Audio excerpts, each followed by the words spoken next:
નમસ્કાર દર્શક મિત્રો, અભિપ્રાય ન્યૂઝમાં તમારું સ્વાગત છે। બોડેલી તાલુકાના ઝાંપા ગામેથી વીજ વિભાગની બેદરકારીનો ગંભીર મામલો સામે આવ્યો છે।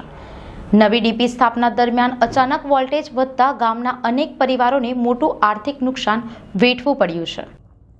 બોડેલી તાલુકાના ઝાંપા ગામે ગઈકાલે સાંજે અંદાજે 7 વાગ્યાના સમયે નવી ડિસ્ટ્રીબ્યુશન પોઈન્ટ સ્થાપિત કરતી વખતે અચાનક વીજ વોલ્ટેજ વધી ગયું હતું, જેના કારણે ગામના આશરે 40 જેટલા મકાનોમાં રહેલા ટીવી, ફ્રીજ, પંખા, મોબાઈલ ચાર્જર સહિતના ઇલેક્ટ્રોનિક સાધનો બળી ગયા। પ્રાથમિક અંદાજ મુજબ ગ્રામજનોને 4 થી 5 લાખ રૂપિયાનું નુકસાન થયું હોવાનું જાણવા મળ્યું છે। ગ્રામજનોએ આ ઘટના માટે MGVCLની બેદરકારીને જવાબદાર ઠેરવી છે અને ડીપીમાં વાયર યોગ્ય રીતે ગોઠવવામાં ન આવતા બનાવ બન્યો હોવાનો આક્ષેપ કર્યો છે। અમારે કાલે ડીપી નવી નાખવામાં આવી હતી ને સાંજે પછી લાઈટ આવી ત્યારે બધાના ઘરોમાં નુકસાન થયું છે। કોઈને ફ્રીજ, ટીવી ને બલ્બ, ગોરા બધું ઉડી ગયું છે। તમને કેવી ના ખબર પડી? લાઈટ આવી તો બધા કેવા લાગે કે મારે ઉડી ગયું, પેલા કે મારે ઉડી ગયું, બધું થયું એમ। એમાં તમારા ઘરમાં શું શું ઉડી ગયું? અમારે ફ્રીજ છે, ટૂપલાકડી ને બલ્બ એવું બધું। કેટલા નુકસાન હશે તમારા ઘરમાં? આશરે હવે શું ખબર પડે,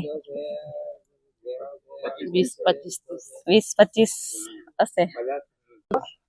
અમારા ગામમાં કાલે શું સમસ્યા છે તમારે? અમારા ગામમાં કાલે ડીપી બદલવામાં આવી હતી। તો ડીપી બદલા તેમાં શું કે પેલા બંને ફેસ ઉપર ફૂલ લાઈટ આપી દીધી, તો ગામમાં પેલું કરંટ ફૂલ આવવાથી બધું ફ્રીજ કોના ચાલુ હતી તો ફ્રીજ બળી ગઈ, કોઈને ટીવી ચાલુ હતી તો ટીવી બળી ગઈ, કોઈના બલ્બ ઉડી ગયા, કોઈને પંખો બળી ગયો છે। એવું ગામમાં બધા ઘરે ઘરે બધા નુકસાન જ થયું છે।